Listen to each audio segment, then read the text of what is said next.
I grew up in the heart of Samiland, Norwegian part of Samiland, very close to nature, by a river on Erjoka.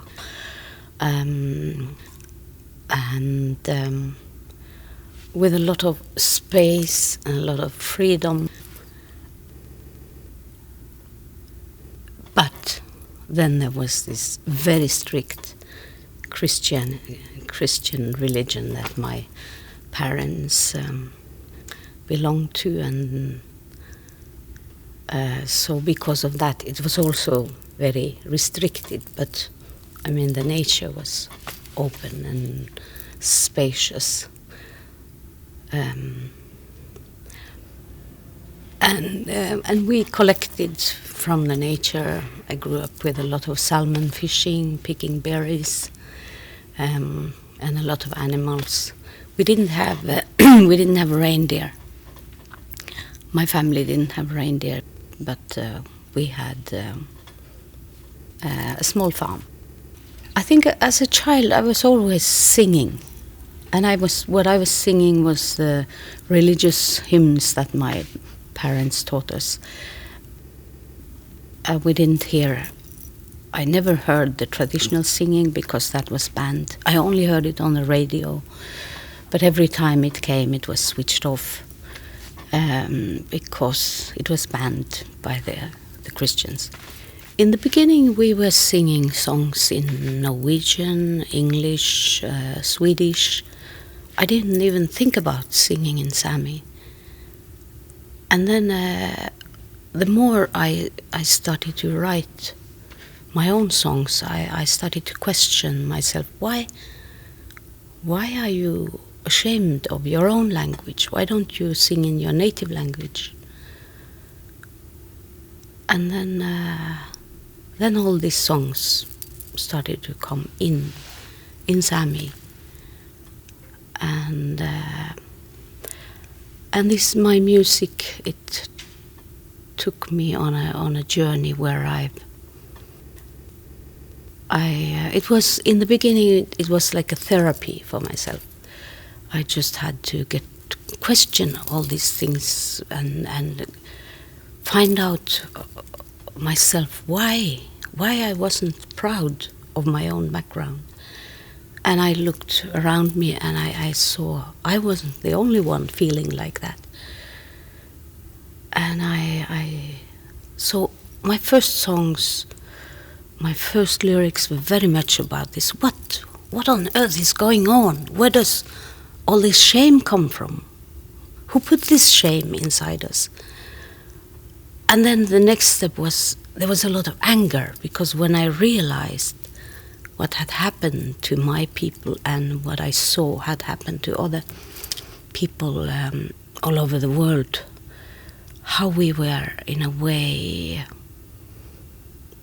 brainwashed to hate our own background. And so there was a rage, and I had to get out all the angry songs. And I think rage is a wonderful thing, because it gives you power. It brings you further. You know, we are brought up to especially women, girls, you should not be angry, and that's no. I say, let your rage come out, and because behind the rage there is your power and your strength. When I grew up, nobody talked about the Kautokeino rebellion. It was not. There was nothing in the books when we went to school.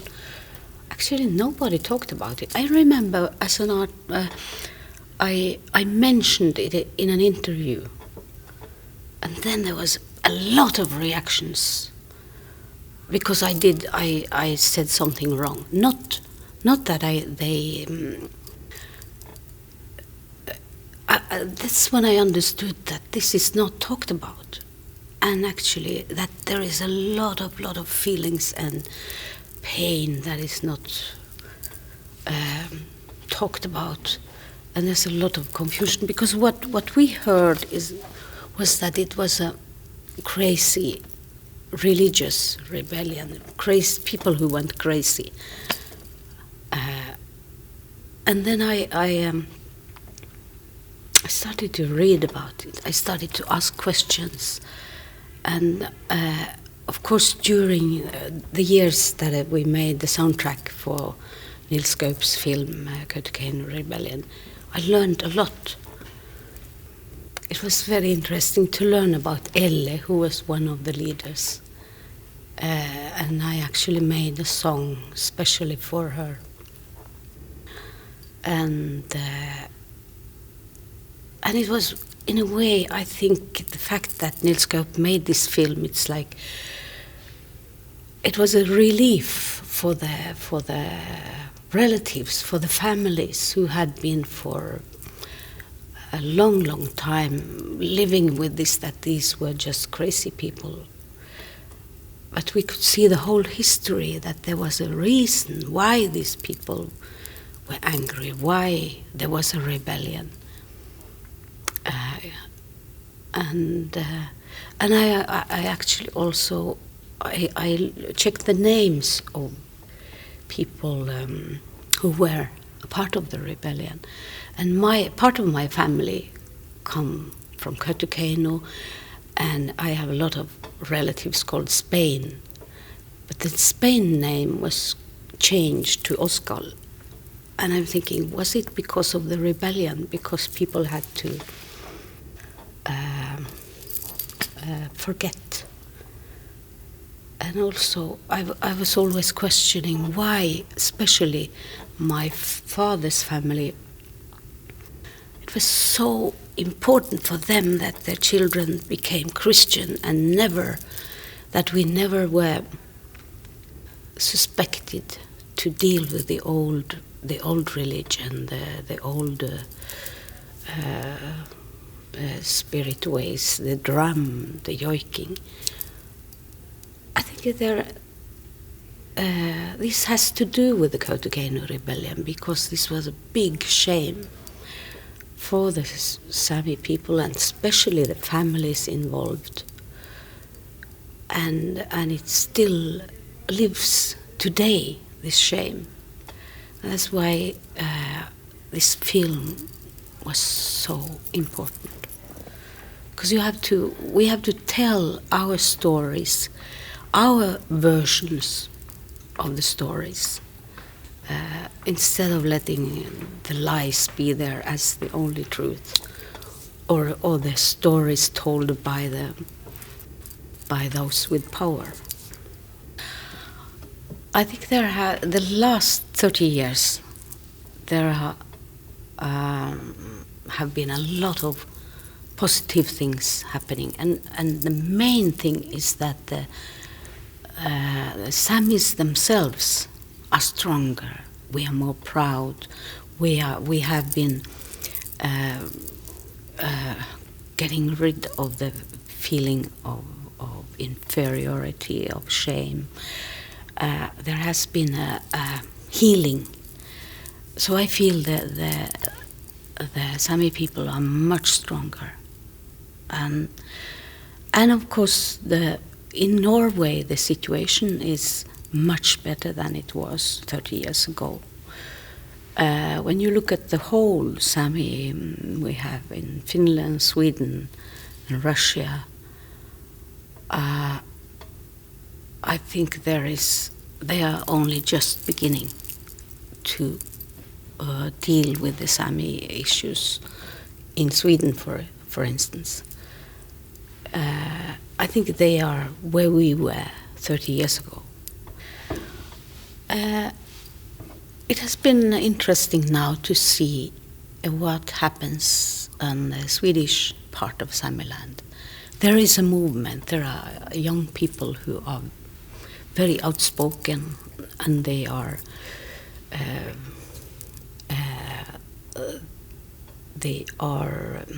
politically engaged.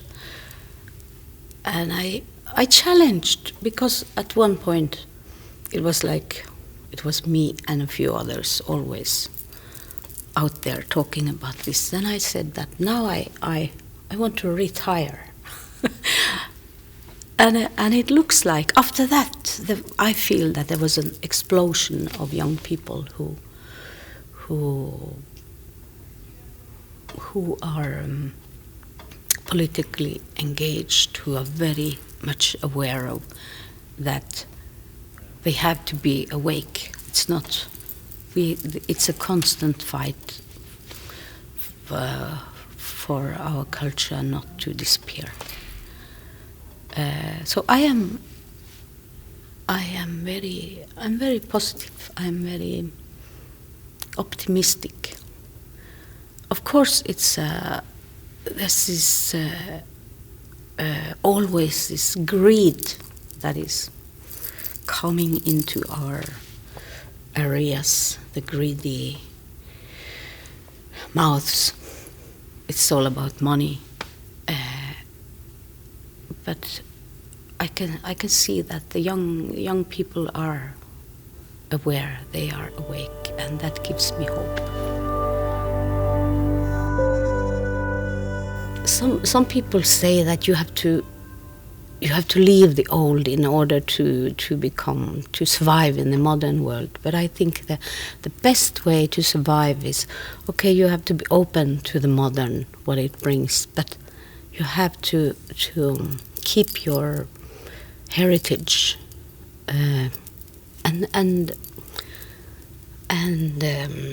move between these two worlds. I think that's the most interesting and exciting thing to do. And I was living in Paris for a while, and I went to the Picasso Museum. And I was very inspired by his work, because he went and studied all the old techniques from different places in the world, and then he created something very modern. So I'm very much inspired of his way of thinking. But it took me a while to get to know and to appreciate my own indigenous heritage. But now it's the most wonderful well where I can find inspiration. Because sometimes it feels like I can just walk, be outside or do a walk or be in the mountains, and there are songs already there, and I can just pick them down. So nature is definitely very, very important, but it's the combination. I'm not only a nature person, but I need also the city life. But I feel so lucky I can move between these worlds. There's an expression I remember from my mother. In Sami you say, you let the wind, biggot, that's to let the wind wash. And I learned to love that expression more and more, because that's exactly how I feel if my thoughts are confused and I can't, I'm writing and it's not working. I just go out and I let the wind wash my thoughts and the whole me. And I love that expression, biggot, because begga is the wind. And then I think we have one of the gods is Beggalme, the wind god. And I think it's him doing this. I like to think that.